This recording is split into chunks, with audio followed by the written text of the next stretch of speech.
नमस्कार, आप देख रहे हैं CNE टीवी का विशेष कार्यक्रम सुनो कहानी और मैं हूं तेजपाल नेगी। आज मैं आपके लिए लेकर आया हूं उत्तराखंड के टिहरी जिले की प्रतापनगर तहसील के साहित्यकार शूरवीर सिंह रावत की कहानी द क्वारंटाइन डेज।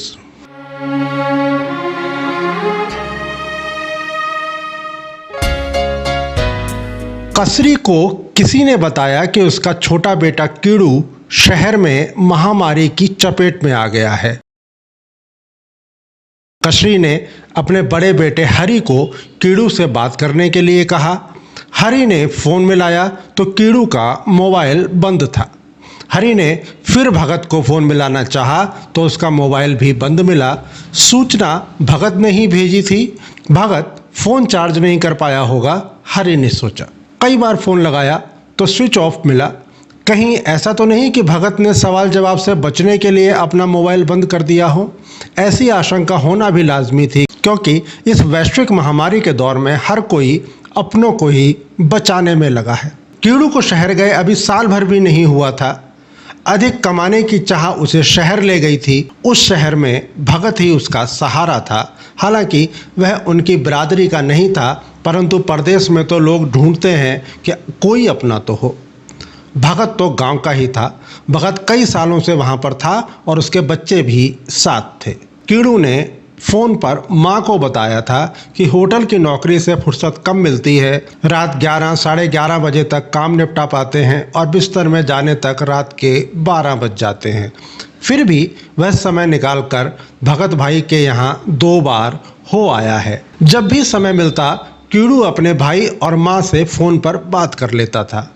एक दिन फ़ोन पर रुआंसा होकर कह रहा था, माँ, गांव में तो हम लोग अंधेरा होने तक खाना पका लेते हैं और फिर जल्दी खा भी लेते हैं, परंतु इस नामुराद शहर में लोग देर रात तक सड़कों पर घूमते रहते हैं, देर में सोते हैं तो सुबह देर से ही उठते हैं, जिससे हमारी दिनचर्या भी अब वैसी ही हो गई है।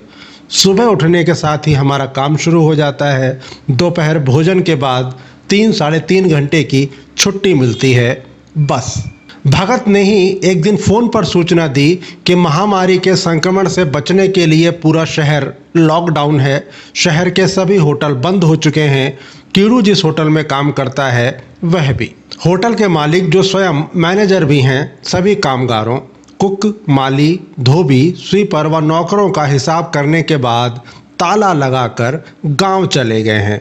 जिनके घर आसपास थे वे भी अपने घर चले गए, परंतु कीड़ू और उसके साथ के 2-3 और साथी होटल की निचली मंजिल पर ही एक कोठरी में रह रहे हैं, जहां खाने की पूरी व्यवस्था है, पर कीड़ू गांव लौटने के लिए बेचैन है। सुनकर माँ कसरी मायूस हो गई थी।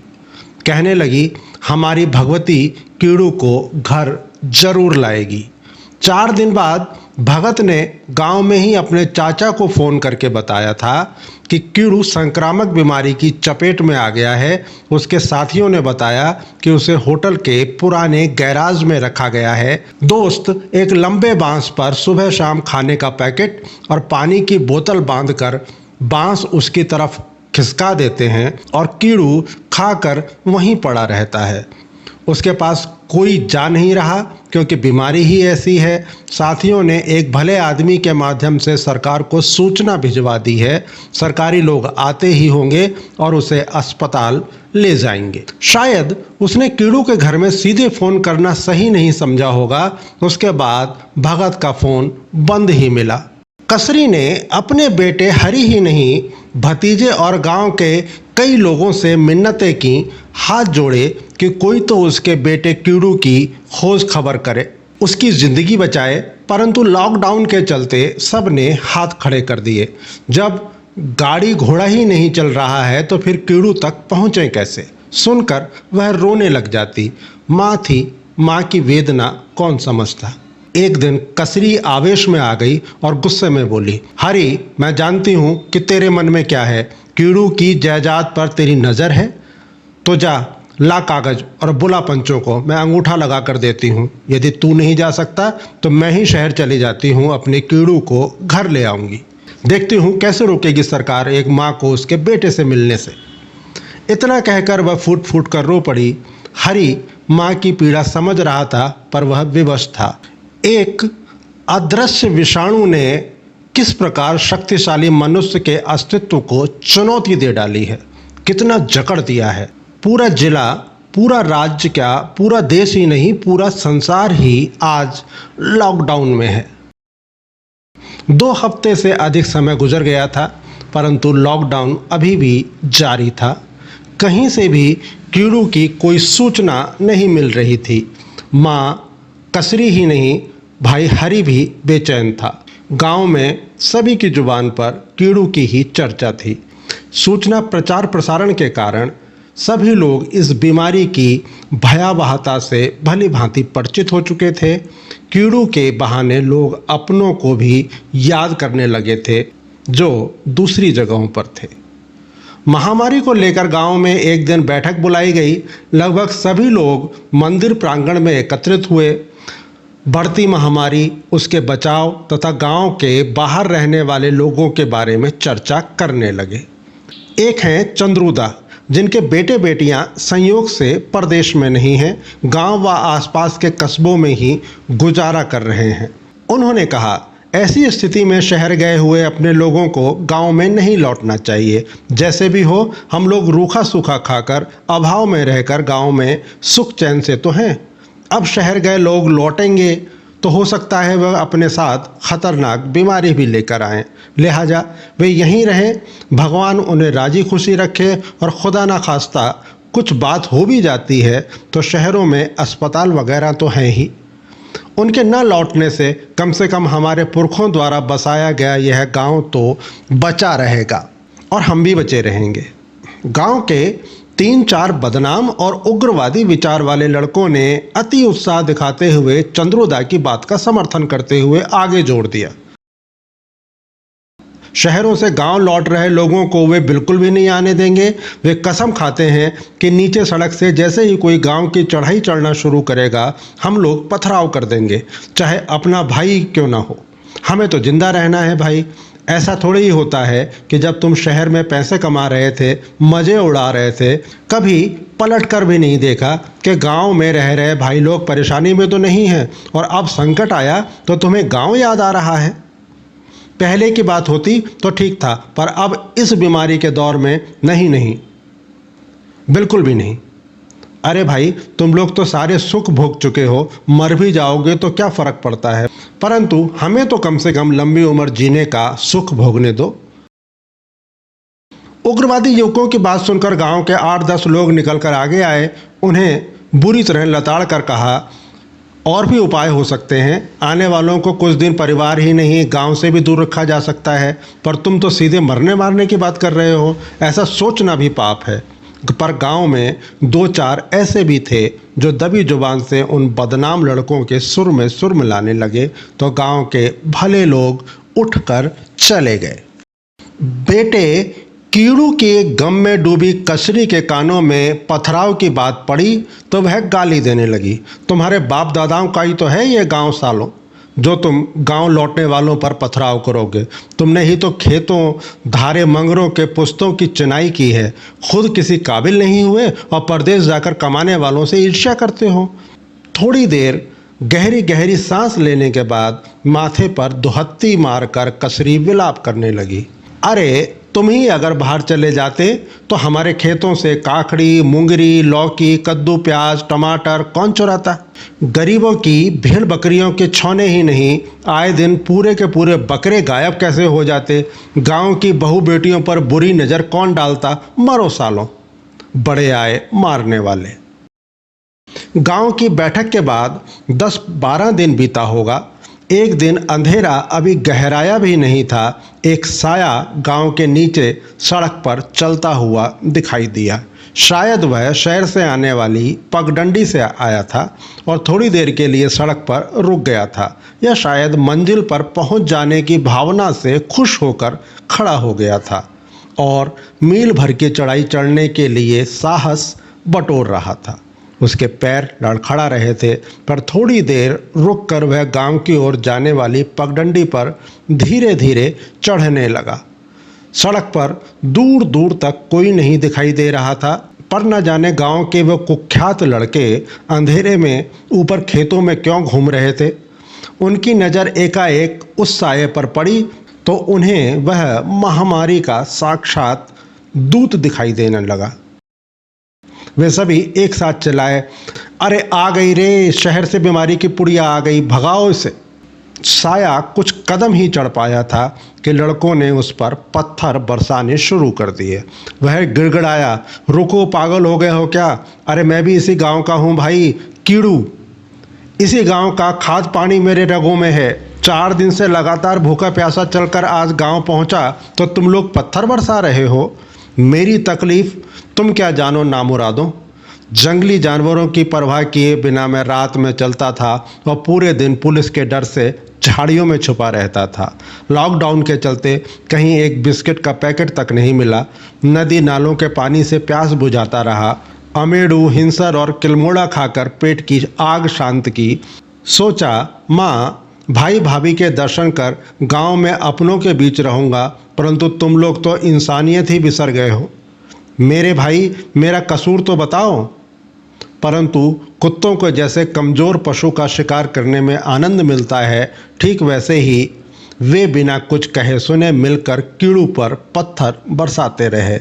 इस अप्रत्याशित हमले से कीड़ू लहूलुहान हो गया। कपड़े खून से लथपथ हो गए थे और अब अधिक देर तक खड़े रहने की ताकत उसमें नहीं थी।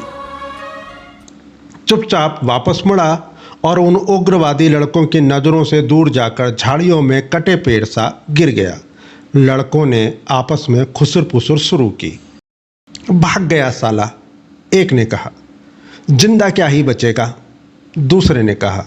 तीसरे ने जोड़ा, चलो छोड़ो, चलते हैं, पर इस बात का जिक्र किसी को भूल से भी नहीं करना। कीड़ू को होश आया तो देखा रात आधी से अधिक बीत चुकी है। उसने उठने की कोशिश की लेकिन उठ नहीं पाया। रग रग दुख रही थी। भूख, प्यास, थकान और इस पथराव से शरीर असमर्थ सा हो गया था। दृढ़ निश्चय किया। सोचा जब बीमारी से बच गया और इतनी दूर मरते पड़ते गांव पहुंच गया तो घर में ही जाऊंगा, माँ से भी मिलूंगा। पूरा गांव सुनसान था। कीड़ू कुहनियों और घुटनों के बल रेंगता हुआ मील भर की चढ़ाई चढ़कर अपने घर के आंगन में पहुंच गया। चारों ओर घनघोर अंधेरा था। सभी दरवाजे खिड़कियां बंद थे। वह पहले ही बुरी तरह से टूट चुका था। दरवाजे पर पहुंचकर उसने भर्राई आवाज़ में ही माँ को पुकारा तो भीतर माँ कसरी बेचैन हो उठी। उसने हरी से कहा, देख, कीड़ू की आवाज़ जैसी सुनी मैंने। परंतु माँ को हरी ने यह कहकर रोक दिया कि माँ तुम्हारा भ्रम है। जब लॉकडाउन में चिड़िया तक नहीं उड़ पा रही है तो 100 मील से भी ज़्यादा दूर से बीमार कीड़ू कैसे आ सकता है। लॉकडाउन जैसे ही खुलेगा मैं खुद चला जाऊंगा उसे लेने के लिए। जा, तू भीतर के कमरे में जाकर सो जा। सच्चाई यह थी कि हरी ने भी कीड़ू की आवाज़ सुनी थी, पर हरी भयभीत था कि कहीं सचमुच कीड़ू ना हो। वह अपने कानों को झुठलाना चाहता था। वह किसी भी कीमत पर नहीं चाहता था कि कीड़ू गांव में आए और उसके कारण वह अपना परिवार खो बैठे। बीमारी गांव में फैले और थू थू हो, यह बीमारी ही ऐसी है। पुकारते पुकारते कीड़ू की आवाज़ अब धीरे धीरे डूबने लगी थी, पर किसी ने नहीं सुनना था, ना ही सुना। कुदरत को कुछ और ही मंजूर था। सर्द रात बीत गई। सुबह हरी ने दरवाज़ा खोला तो देखा कोई हाथों में एक छोटा सा बैग पकड़े आंगन के एक कोने में औंधा लेटा है। हरी ने दरवाजे पर ही खड़े होकर गौर से देखा तो शंका हुई कि कहीं सचमुच कीड़ू ही तो नहीं है। नीचे पड़े हुए आदमी की सांसें नहीं चल रही थीं। उसका दिल जोर से धड़का और रुलाई फूट गई। रोना सुनकर माँ भी दरवाजे पर आ गईं और बाहर का नज़ारा देखकर वह दहाड़ मारकर रोने लगी और उसकी ओर लपकीं। पर हरी ने अपनी मजबूत हाथों से माँ को दरवाजे पर ही रोक लिया। अब हरी और उसकी पत्नी असमंजस में थे कि लेटे हुए व्यक्ति के पास कौन जाएगा। संयोग से ठीक उसी समय वहाँ पर गांव के बुजुर्ग मकान सिंह आधम के, वे शायद गांव में किसी से मिलने जा रहे थे। उन्होंने कुछ देर जमीन पर पड़े व्यक्ति को देखा। सामने माँ को जबरन द्वार पर रोके खड़े हरि को देखा तो माजरा समझ में आ गया। मकान सिंह ने दुनिया देखी थी, कई प्रसिद्ध संतों के आश्रम में रह चुके थे। मृत्यु तो निश्चित है और दिन भी पहले से ही तय है, तो फिर मौत से घबराना कैसा।